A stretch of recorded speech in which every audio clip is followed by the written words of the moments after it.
For more information on today's program, contact Erica Taylor Montgomery at threegirlsmedia.com. Now, back to Punch, Media and Marketing Made Easy on the Bay Area's business leader, AM 1220 KDOW.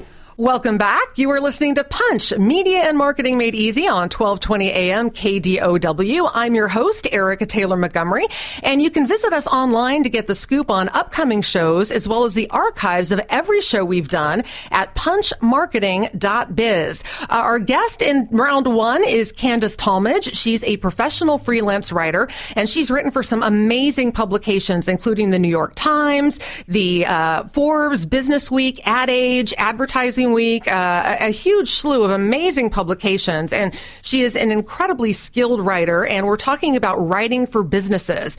And Candace, I'm curious about humor in writing. You know, it's something when, I was taught about public speaking is not to force humor into your speech. Don't try to make those jokes and force it. You should make it come naturally and really have it flow if you're going to engage humor. What do you think about humor in writing? Is it something that businesses should generally stray away from?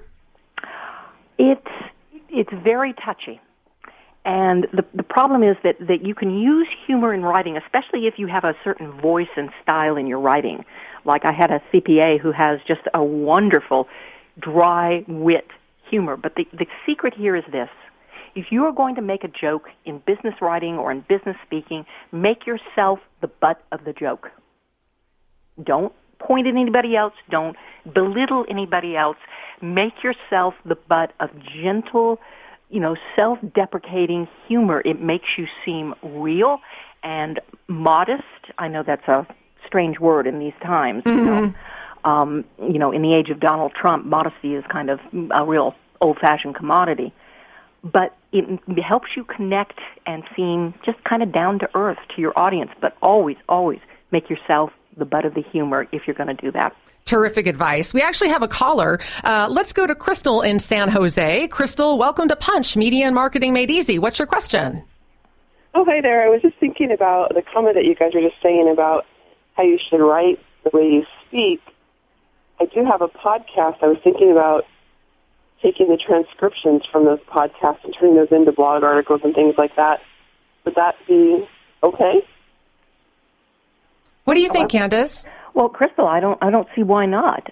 Again, in spoken language, you'll have unconscious ums and ahs and things like that. But certainly you can get a transcription of the literal and then do some judicious editing. In fact, that's my next point about writing is less is more. Use the delete button. So in your case, use that delete button to just kind of clean things up. Because again, when you're speaking, you don't really have time to assess grammar and sentence structure, but when you're reading it, you can pause and say, boy, that's awkward, Yeah.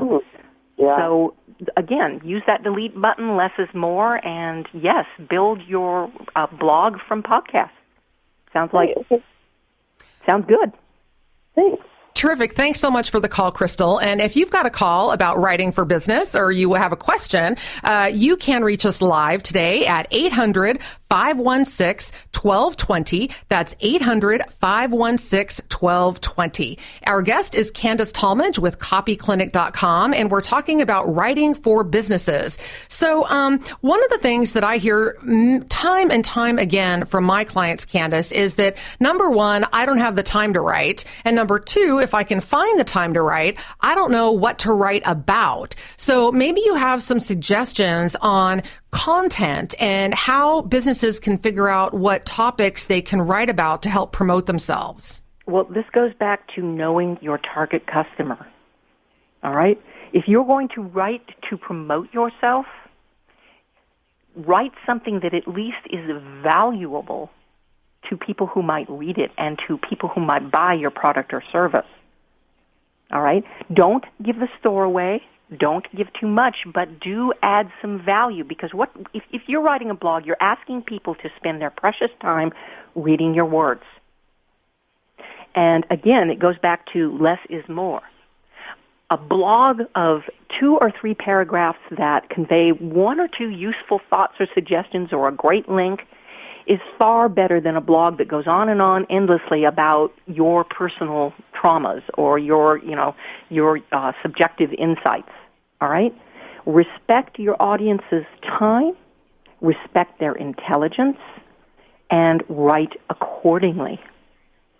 You know, I always say that a perfectly good blog post is anywhere between 300 and 500 words. And that's really, 3 to 4 paragraphs, 5 at the absolute most. And that really doesn't take a lot of time to write that amount of content. I think some people, when they're thinking about blog writing, get so bogged down in the concept of, oh my gosh, I have to write some 3-page article or something like that, and it's going to take me 3 hours to do. It can really be a mental block to get them to actually put the words to paper if they're thinking in that way.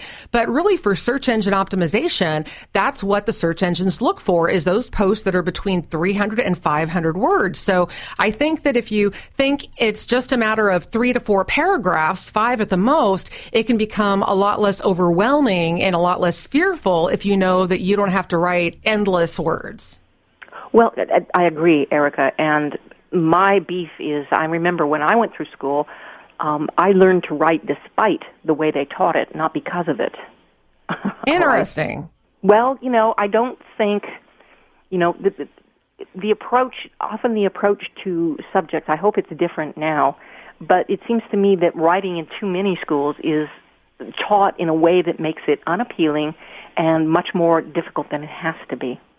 That's really a great point, which maybe leads me to the question why so much business writing is so awful. There's so much bad writing out there in so many different platforms, be it blogs, e-newsletters, social media, collateral. Why do you think it's so pervasive in the world today? Well, I think there are a number of reasons. First, people just simply don't know what good writing is. All right, they haven't stopped to think about it. And again, point number 2, they don't stop to think before they start writing, and they don't edit before they hit the send or post button. And finally, there unfortunately is a great deal of fear in business writing. People use that passive voice and meander around the point because they're just afraid that if they speak candidly and honestly, someone's going to get them, or they'll get fired, or whatever it is. So, unfortunately, a good deal of fear sort of corrodes what could be good business writing. I absolutely agree with that. And, let's talk for a minute, Candace, about some of the things that businesses should absolutely be writing, or maybe not. I'm curious what your opinion is. Do you think that all companies need a blog? I don't think so. There are a gazillion blogs, all right? Nobody is going to have the time to read every one of them. And for some companies and some professionals, instead of starting their own blog, they should go to a heavily trafficked blog that writes about what they know and speaks to their target audience and provide guest posts there. So how do you getting a guest post opportunity? Is it just a matter of approaching the blogger and asking, or is there some sort of formula to it? Well, there's no real formula to it. First, you have to read the blog, and you have to see, does the blogger accept guest posts? Some do, some don't.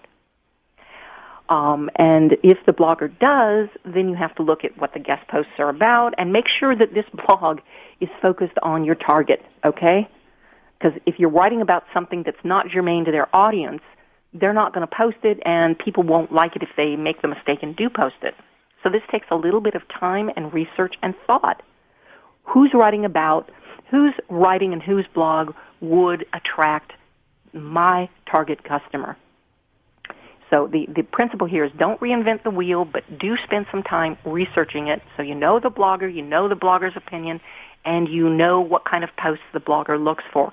And then find a contact, maybe an email or a submission form, and submit your idea. Just 2 or 3 graphs, 2 or 3 sentences about, I want to write about this, my background is that, Would you be interested? Terrific.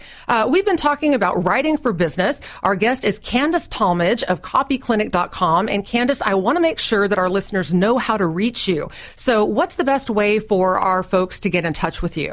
Well, there's a contact form on my site, which is www.copy-clinic.com.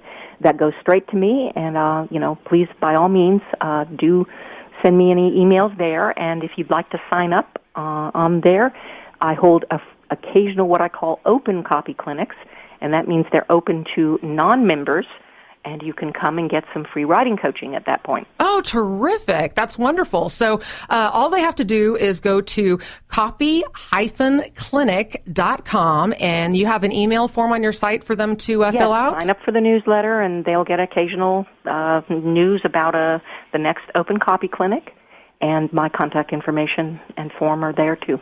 Fantastic. Candace, thank you so much for being on the show today. I think your information has been incredibly valuable, and hopefully our listeners now know how to improve their writing skills. Thank you, Erica. You've been listening to Punch, Media and Marketing Made Easy. I'm your host, Erica Taylor Montgomery. And if you have questions today, you can call us live at 800-516-1220. That's 800-516-1220. You're listening to Punch, Media and Marketing Made Easy on 1220 AM KDOW.